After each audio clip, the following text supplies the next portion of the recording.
La table ronde qui débute maintenant s'intitule « Quoi planter et où ?» et c'est l'une des grandes questions que se posent désormais propriétaires, forestiers, exploitants.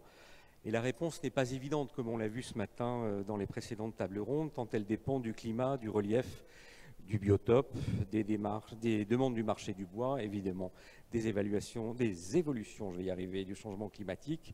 Et elle dépend aussi de ce que disent les scientifiques. Par exemple, au début du mois de mai, dans Nature, une équipe internationale dirigée par le Viennois Johannes Wessely annonce que seule une petite fraction des essences habituellement utilisées en Europe supporteront les effets du réchauffement climatique. Et il annonce que on pourra utiliser probablement qu'une quarantaine d'essences.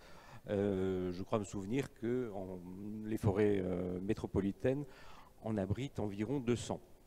Donc pour tenter de se frayer un chemin dans ce maquis de contraintes et d'incertitudes, nous allons interroger Florence Lavissière et Emmanuel Cacot, que je prie de me rejoindre. Alors, avec Emmanuel Cacot, vous êtes directeur technique de la coopérative forestière Unisilva. Et est-ce que, donc, si vous avez lu ce magnifique article dans Nature, est-ce que vous pensez que vous allez pouvoir replanter avec une quarantaine d'essences seulement, ou est-ce qu'on peut tempérer le propos des scientifiques viennois? Bonjour à tous. Je vais tout de suite élargir un peu le débat, vous me permettez, mais je trouve que la question elle est trop précise en fait. Pour moi, l'enjeu de la pérennité des forêts au XXIe siècle, compte tenu de la perspective de plus 4 degrés, on ne peut pas la résumer à juste qu'est-ce qu'on plante. Il faut quand même tout de suite élargir un petit peu le débat, c'est comment on pérennise la forêt et comment on la régénère. C'est des points qui ont déjà été abordés ce matin. Nous, en tant que coopérative forestière, c'est notre objectif vis-à-vis de nos adhérents de pérenniser les forêts, notamment au travers des fonctions de production économique, environnementale, etc. Et donc, il ne faut pas écarter tout de suite tout ce qui est régénération naturelle. Par contre, effectivement, ce matin, ça a été dit, sur le chêne, on part sur des cycles 120, 200 ans. Donc, de toute façon, qu'on le plante ou qu'on parte en régénération naturelle, il faut vraiment se poser la question à chaque fois de est-ce que l'essence que je vais planter ou que je vais régénérer naturellement pourra être encore là dans 50, 100 ans, 150, etc. années. On peut prendre des risques, de toute façon, on a vu qu'il y avait énormément d'incertitudes. Il faut diversifier pour pallier ces incertitudes. Mais voilà, il ne faut pas d'un coup de trait dire non, il n'y a pas de régénération naturelle. On en fait, on continuera à en faire avec peut-être plus de sélection de là où c'est possible de le faire. Et puis aussi conduit par les dépérissements. On a sur la région centre par exemple, et ça a été cité comme exemple ce matin par Hervé Boulère, beaucoup de chênaies pédonculées qui dépérissent. Derrière lancer de la régénération naturelle, outre les questions qu'on peut se poser sur le devenir de cette essence, c'est que de toute façon, si les arbres qui doivent nous donner des glands meurent, on n'a pas de glands, donc on n'a pas de régénération naturelle. Il faut trouver autre chose. Et la plantation vient en complément, ou la régénération vient en complément de la plantation, qu'importe. Ce qui veut dire qu'en amont de ça, il y a un diagnostic à se poser. Quel est l'état de mes peuplements? Est-ce qu'ils peuvent tenir encore, produire du bois et toutes les autres fonctions dans les décennies à venir? Est-ce qu'ils sont déjà à des stades de dépérissement? Est-ce que je peux compter sur cette essence? Est-ce qu'elle régénère facilement? Quelle est la volonté du propriétaire, etc., etc. Et c'est au vu de tous ces éléments diagnostiques qu'on va effectivement choisir soit de régénérer, j'allais dire de façon assistée par de la plantation ou de façon naturelle par la régénération naturelle.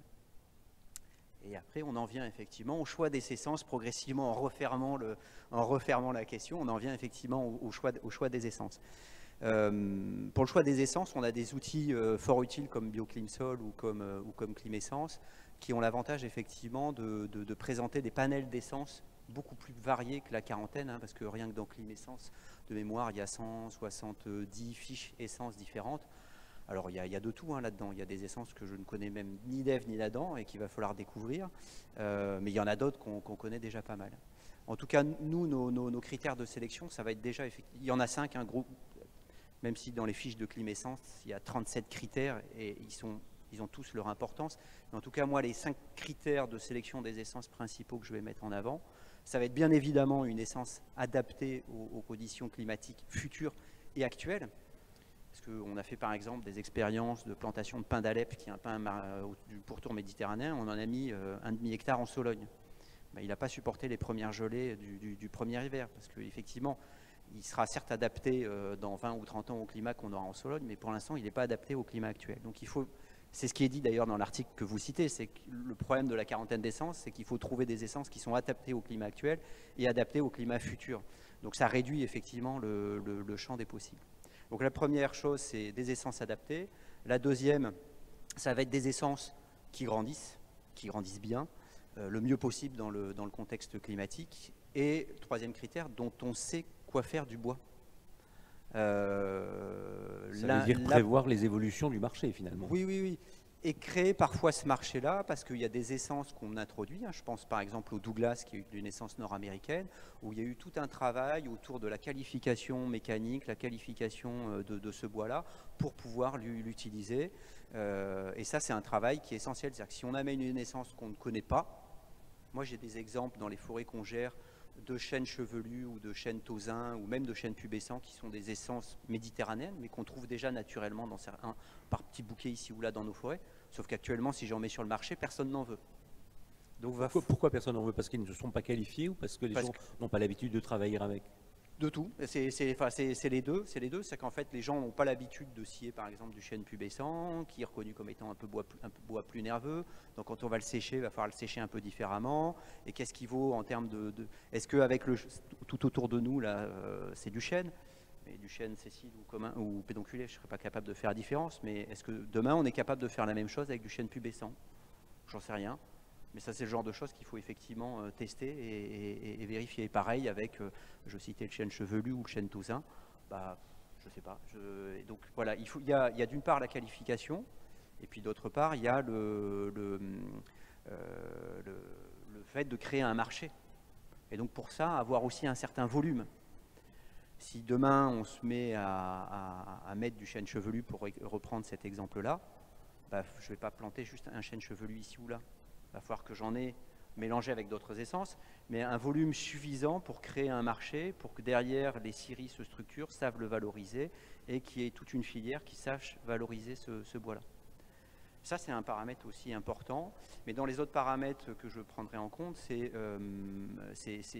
effectivement, c'est déjà que ces graines, que ces plants, on puisse s'approvisionner, quand on parle de plantation, qu'on puisse s'approvisionner dans ces graines et dans ces plants. Donc que les pépiniéristes aient eux-mêmes une ressource en graines et en plants. Et je reprends l'exemple du chêne chevelu, parce que j'en ai vu pas plus tard que la semaine dernière dans quelques forêts en gestion. Aller chercher dans le chêne chevelu, c'est pas encore le pire. Mais il y a certains chênes ou certains pins ou d'autres essences, c'est très très compliqué de les trouver en pépinière. Et j'imagine qu'on n'a pas assez de vergers à graines en France pour toutes ces variétés. Alors tout n'est pas en verger à graines, mais de fait, il y a des essences, de toute façon on ne les a pas chez nous, il va falloir aller les chercher ailleurs. Et globalement, notre filière graines et plants est bien structurée en France, avec des vergers à graines notamment, mais des peuplements classés, inscrits, etc. Mais ce n'est pas le cas forcément dans tous les pays, notamment du pourtour méditerranéen, qui nous intéressent, parce qu'on sait que c'est des cortèges d'essences méditerranéennes qui, à terme, vont nous intéresser dans le cadre du changement climatique. Et donc, une fois que j'ai dit tout ça, ça nous amène effectivement quelles essences on peut planter. Et là, j'ai déjà commencé à introduire les choses. Oui, on va regarder déjà ce qui pousse chez nous et qui va continuer à bien pousser, parce que tout n'est pas acheté, bien évidemment. Et après, regarder un peu plus au sud, soit dans les provenances d'essences qu'on a déjà chez nous, on va faire remonter des provenances du sud, si tant est qu'elles aient un meilleur patrimoine génétique. Et puis éventuellement aller chercher d'autres essences. Donc je reprends l'exemple que je citais là. On a actuellement du chêne sessile, du chêne pédonculé largement majoritaire en France. On a un peu de chêne pubescent, un peu de chêne chevelu, du tausin, du chêne vert. Et puis il y a d'autres chênes du pourtour méditerranéen qui peuvent nous intéresser. Et on va retrouver aussi tout un cortège de pins méditerranéens, de sapins méditerranéens pour d'autres écosystèmes qui sont intéressants.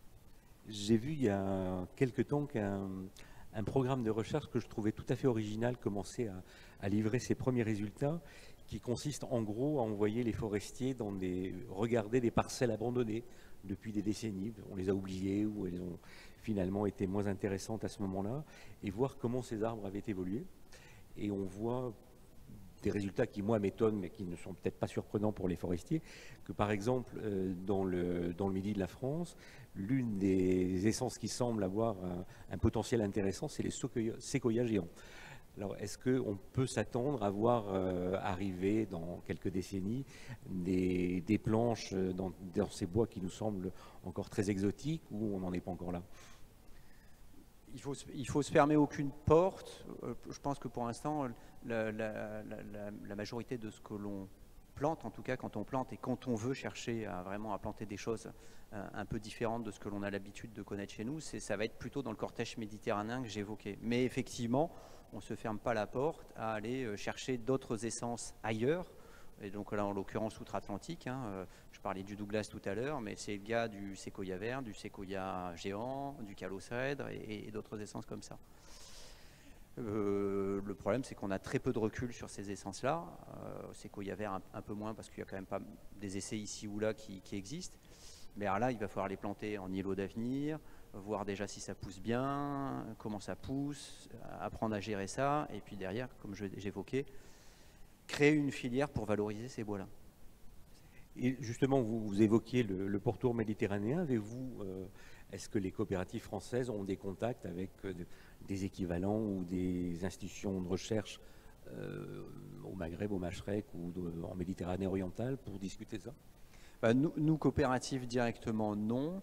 Par contre, on travaille avec des organismes de recherche. Ce matin, il y avait François Morneau de l'IDF. On travaille avec l'IDF, on travaille avec FCBA, avec l'INRAE et d'autres partenaires de recherche. Et eux, effectivement, vont avoir plus ces contacts-là. Alors, Florence Lavissière, vous travaillez à l'UICN. Vous avez peut-être une autre vision des choses sur comment peut-on fortifier la forêt française, voire la régénérer, peut-être en utilisant des solutions basées sur la nature. Ok, merci beaucoup. Merci de l'invitation déjà. Oui, en fait, je partage un certain nombre des remarques qui ont été faites par M. Cacot. Tout d'abord, la nécessité d'un diagnostic initial et d'un état des lieux initial avant de se lancer dans quelque sylviculture que ce soit des plantations ou autre chose. Après, l'étude que vous avez citée tout à l'heure, en fait, nous, on l'a fait passer à nos experts du groupe de travail forêt et il y a eu beaucoup de réactions aussi parce que ça reste quand même des modèles. Donc, en fait, on est quand même dans un climat d'incertitude. J'étais sûr qu'elle allait faire réagir. Non, après, moi, je suis pas spécialiste, donc je ne pourrais pas rentrer dans le détail du pourquoi ça ne les a pas forcément fait réagir tous positivement. Mais ça reste des modèles. On sait pas trop, finalement, comment les arbres peuvent réagir de façon simplement naturelle. Est-ce que, finalement, certaines espèces dont on pense qu'elles vont ne pas s'adapter parce que, pour l'instant, elles sont dans des plantations peut-être monospécifiques, peut-être que si elles étaient en mélange dans d'autres... voilà, elle pourrait peut-être s'adapter naturellement, on ne sait pas trop finalement. Ce qui est certain, c'est qu'il il faut pas... il n'y a aucune solution sylvicole qui est unique, il n'y a pas de solution miracle.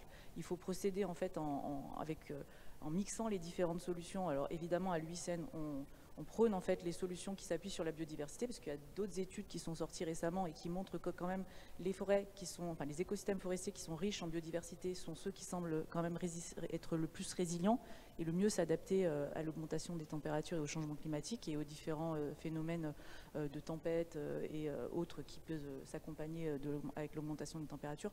Donc effectivement, nous, on a sorti avec notre groupe de travail de forêt 3 notes. Du coup, je vous ai préparé une présentation, si on la verra, sur justement les différentes solutions sylvicoles qui sont fondées sur la biodiversité et sur lesquelles on pense qu'il est préférable de s'appuyer, tout en formulant un certain nombre de recommandations, parce qu'il y a des solutions sylvicoles qui s'appuient sur les écosystèmes, mais qui peuvent être quand même à mettre en place avec précaution, comme par exemple la migration assistée ou l'utilisation d'espèces exotiques. Et pour rebondir, en fait, l'installation d'espèces exotiques, effectivement, nous, ce qu'on prône, c'est plutôt d'abord de s'intéresser aux espèces qui sont au niveau européen, parce qu'en fait, on ne sait pas trop une espèce dans un endroit avec un écosystème qui n'est pas du tout le même que le nôtre. En fait, si on la déplace, elle peut devenir très vite une espèce exotique envahissante. Et on sait très bien le coût de la gestion et même des fois l'impossibilité de gestion de ces espèces exotiques envahissantes. Donc il faut vraiment procéder avec prudence, faire des expérimentations et surtout faire du retour d'expérience pour qu'en fait, on puisse se nourrir des différentes expérimentations, des îlots d'avenir, des différentes solutions mises en place pour qu'on sache ce qu'il en est et que tout le monde puisse s'enrichir de cette expérience en fait. J'entends bien vos arguments en faveur de la prudence, de la recherche, des essais. Mais est-ce que typiquement, est-ce que les forestiers ont le temps? C'était le débat de ce matin, effectivement, c'est plus 4 degrés en 2050 ou en 2100. Enfin, dans tous les cas, ça sera la course. Hein. C'est juste après la vitesse de la course, mais dans tous les cas, et je trouve que l'intervention d'Hervé, même si par moment elle était un peu alarmiste, avait le mérite de dire qu'il fallait se bouger et se bouger vite dans les 25 ans à venir. En général, moi, quand j'interviens sur le changement climatique, la première chose que je dis et que je n'ai pas dit que j'aurais pu commencer, c'est déjà réduisons nos émissions de gaz à effet de serre, parce qu'on attend beaucoup de choses de la forêt. Moins elle sera stressée, mieux elle jouera le rôle de production de bois, de biodiversité, de pompe carbone. Il y a déjà suffisamment de gaz à effet de serre dans l'atmosphère. Malheureusement, effectivement, pour l'instant, ça reste un peu un vœu pieux. Donc, effectivement, il va falloir adapter. De fait, nous, on plante de plus en plus de chênes pubescents. Là où il y avait de la chênaie pédonculée qui est en train de dépérir, on la remplace notamment par du chêne pubescent. Il y a des endroits, ça sera du cèdre. Enfin, après, tout dépend des types de sols. Mais il y a déjà des choses sur lesquelles on a massivement pris une orientation, même si après, sur des essences qu'on connaît beaucoup moins, le chêne pubescent, je veux dire, on le connaît déjà, il y en a déjà dans nos forêts. C'est pas prendre un gros risque que de planter du chêne pubescent. Par contre, pour revenir sur les exemples que j'évoquais tout à l'heure de calocèdre ou même de séquoia vert ou séquoia géant, là on va y aller un peu plus prudemment. Et vous parliez tout à l'heure de l'importance de l'usage du bois et des marchés. Est-ce que vos clients ou vos parties prenantes ont le même degré de connaissance que vous et savent qu'ils vont devoir changer de bois? Et est-ce qu'ils font des essais? Est-ce qu'il y a, on a l'impression qu'en amont, la machine est lancée pour travailler sur cette question, mais pas forcément en aval. Côté aval, ils commencent à percevoir les impacts du changement climatique, mais plus sous l'impact des crises récurrentes dont on a parlé ce matin. C'est-à-dire la crise Covid, qui est un exemple, a amené un gros volume d'épicéas, effectivement, et a déstabilisé quelque part la filière. Et là, les scieurs commencent à se poser des questions sur le devenir de la ressource sur laquelle ils avaient monté effectivement leur activité économique. Voilà. Sur les nouvelles essences, pour l'instant, ils ne sont pas présents sur ces sujets-là, mais c'est nous qui allons les amener demain, effectivement, parce qu'on va devoir certainement planter d'autres choses. Et comme je vous disais, il va falloir qu'on crée une filière derrière. Et donc c'est nous qui allons venir avec des questions en disant on a telle et telle essence, qu'est-ce qu'on peut en faire? Mais il y avait un exemple du projet Conquête qui a été mené par le CNPF, IDF, avec notamment François Morneau. On n'était pas à l'IDF à l'époque, mais en tout cas, il en est le représentant aujourd'hui. Ce projet a tourné autour justement du chêne pubescent, qualification du bois, sylviculture, etc. Et ça, c'est des choses intéressantes. Mais maintenant, c'est ce type de projet qu'il faudrait dupliquer sur d'autres essences, comme le chêne chevelu, le chêne tousin ou d'autres essences que je citais tout à l'heure. Vous parliez des scieurs, mais est-ce que par exemple derrière, je dis n'importe quoi, les ébénistes, les grandes enseignes qui vendent du bois et même ceux qui font des charpentes, est-ce qu'ils ont conscience qu'ils vont devoir changer de bois et peut-être même de pratique? Je ne pense pas, mais là honnêtement j'aurais du mal à parler à leur place, hein. Posez-leur la question. Mais non, je pense qu'ils viendront derrière. Mais effectivement, quand je vous dis qu'il faut créer une filière, c'est pas juste les scieurs, savoir scier et savoir sécher une essence donnée. C'est derrière savoir la valoriser. Je citais l'exemple des moulures qu'on a autour de nous. Essence par essence, il va falloir pouvoir spécifier, dire à quel usage elle est destinée et pourquoi on peut l'utiliser. Mais dans les critères, j'ai peut-être pas été assez clair, mais moi, dans les critères que je retiens pour sélectionner une essence, c'est une essence dont si je dois l'importer d'une autre aire géographique, un des paramètres que je vais prendre en compte, c'est est-ce que dans son aire géographique d'origine, on sait déjà valoriser son bois. Après que nos scieurs, localement, la filière ne soit pas adaptée, qu'il va falloir lui apprendre à utiliser ce bois-là, ok, on prendra le temps qu'il faut pour, et puis ça ne sera pas que les coopératives, ça sera un enjeu de filière, mais on y arrivera. C'est l'exemple que je citais pour le Douglas, où on a planté beaucoup de Douglas à partir des années 70 en France, alors qu'en fait, on ne savait pas quoi en faire. Au début, les scieurs n'en voulaient pas du tout. Puis il y a eu un gros travail pour montrer que c'était un bois très intéressant. Et maintenant, tout le monde en veut. Mais à la base, en Amérique du Nord, c'était un bois qui est déjà très reconnu, dont on savait quoi faire, etc. Florence Lavissière, vous parliez tout à l'heure de l'importance de la biodiversité dans la résilience des massifs.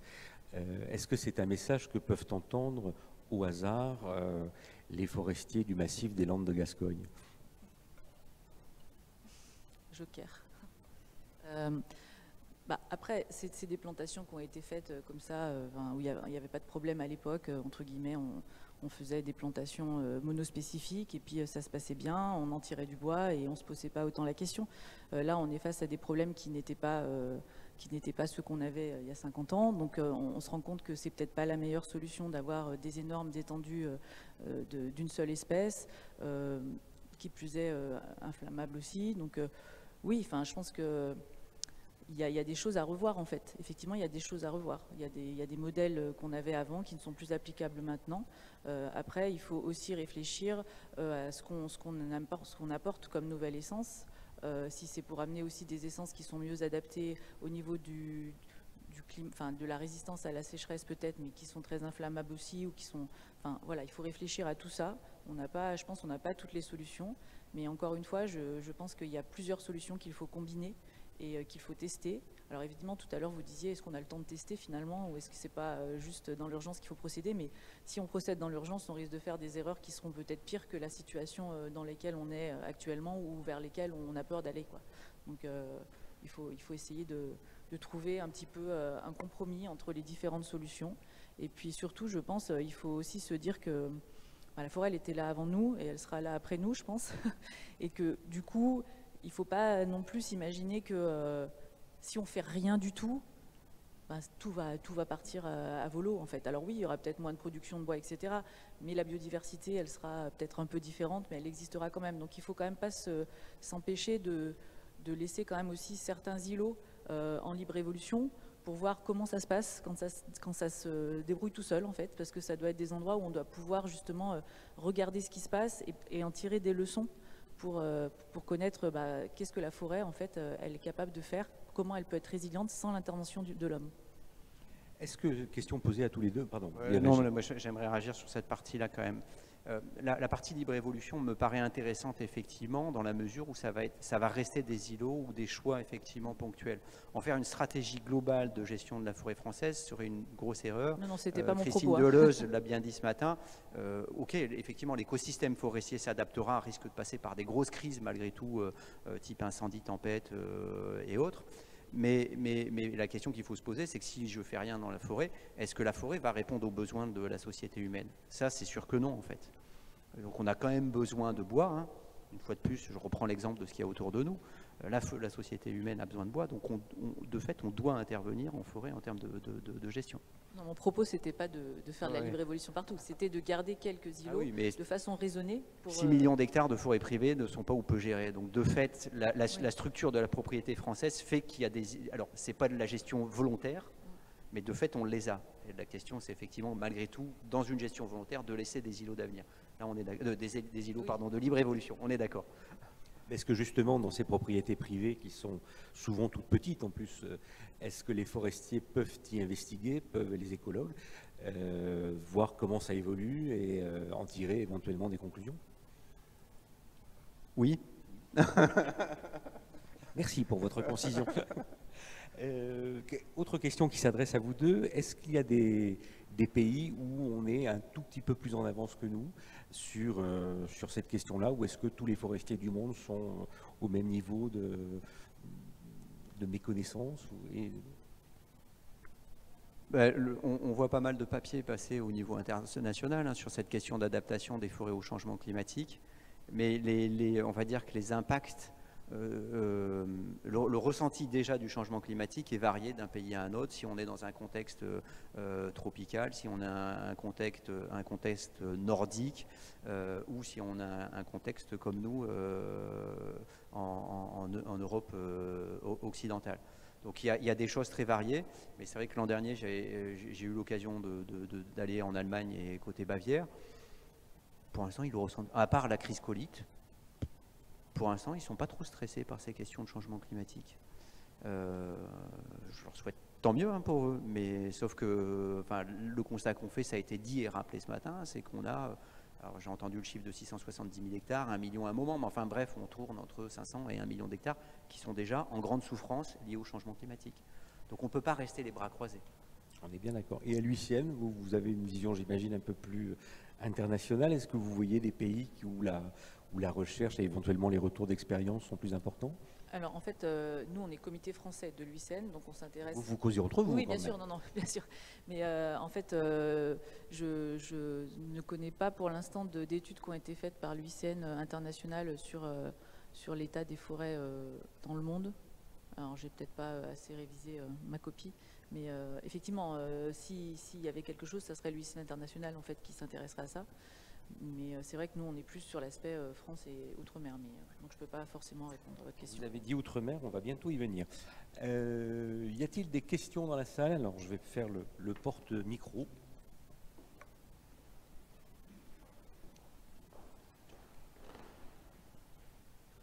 Merci Valérie. Alors oui, moi j'avais une question, enfin 2 questions en fait.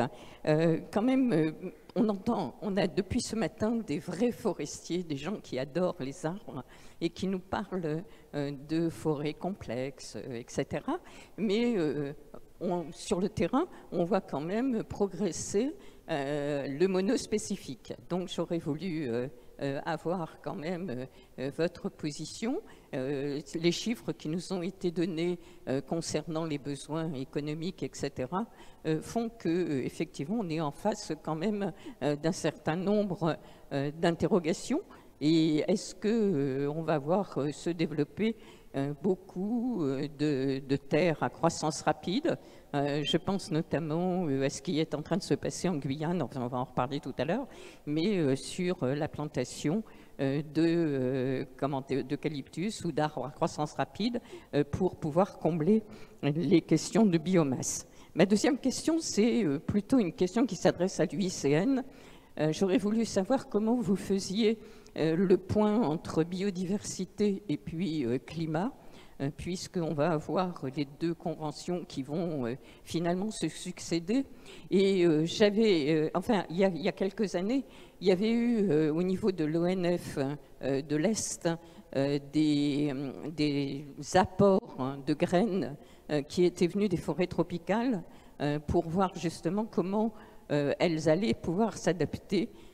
Donc j'aimerais savoir si vous avez l'un ou l'autre des réponses concernant est-ce que ces graines sont mortes ou bien est-ce que aujourd'hui se poursuit ce travail de recherche.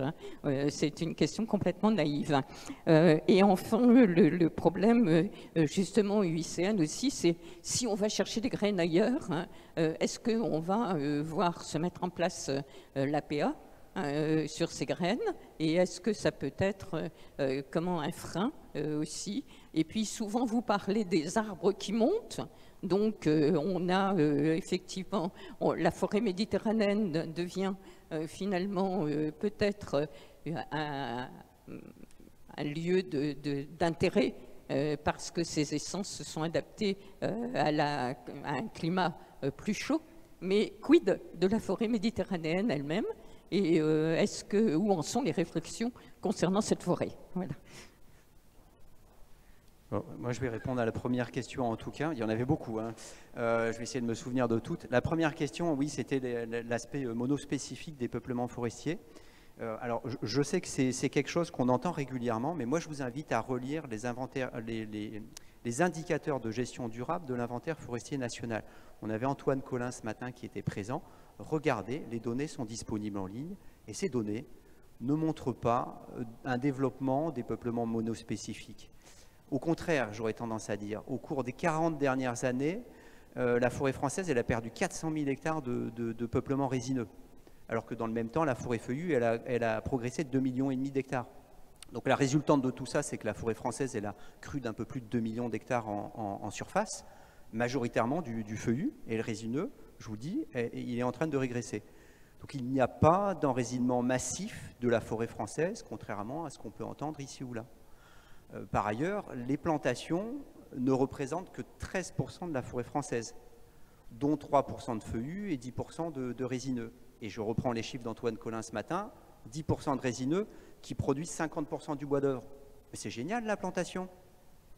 Ça produit énormément de bois d'œuvre sur une surface très limitée. Et pendant ce temps-là, en fait, on fiche la paix à 6 millions d'hectares de forêt. Donc merci les plantations. Alors ok, demain, il va falloir les faire plus diversifier, etc. etc. On est complètement d'accord, on n'est plus tout à fait dans le même contexte climatique et on a d'autres informations. Mais reprenez les inventaires de gestion durable et les indicateurs de gestion durable de l'IFN et vous verrez que cette impression générale et qui est véhiculée par certains est fausse. Alors pour les graines qui venaient d'Amazonie, je ne sais pas ce qu'elles sont devenues.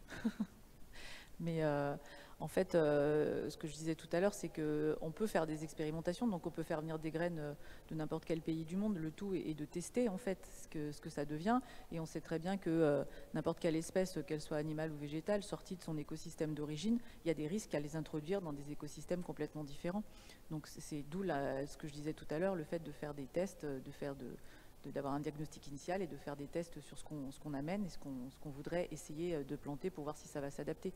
Après, est-ce qu'on sait aussi ce qui marche le mieux aussi et ce qu'on recommande aussi dans les 3 notes qu'on a faites avec le groupe Forêt, c'est que en fait, pour que la plantation elle puisse avoir le maximum de réussite, il faudrait pouvoir importer tout le cortège en fait d'espèces qui est avec le système racinaire de l'arbre, parce qu'en fait l'arbre il fonctionne pas tout seul dans le sol, il fonctionne avec des mycorhizes, des bactéries, des champignons, donc c'est un plus pour une réussite, mais c'est aussi un risque par rapport à l'écosystème dans lequel on introduit tout ça, parce qu'il y a toujours un risque d'introduction de pathogènes, de ravageurs et autres. Donc voilà, le tout est de trouver le juste milieu dans ce qu'on veut faire pour faire pour adapter nos forêts, quoi. Alors, je ne sais pas si j'ai répondu à... Je me souviens plus de toutes les questions. Il y avait une question sur la Méditerranée aussi. Alors, la Méditerranée, moi, je ne suis pas trop... Là-dessus, effectivement, la coopérative où je travaille n'est pas sur le pourtour méditerranéen, donc j'aurais du mal. Mais je sais qu'il y a des essais, effectivement, des sites expérimentaux qui ont été menés pour réduire d'un tiers, voire 50% la pluviométrie, où ils captent l'eau et ils regardent comment l'écosystème, effectivement, réagit.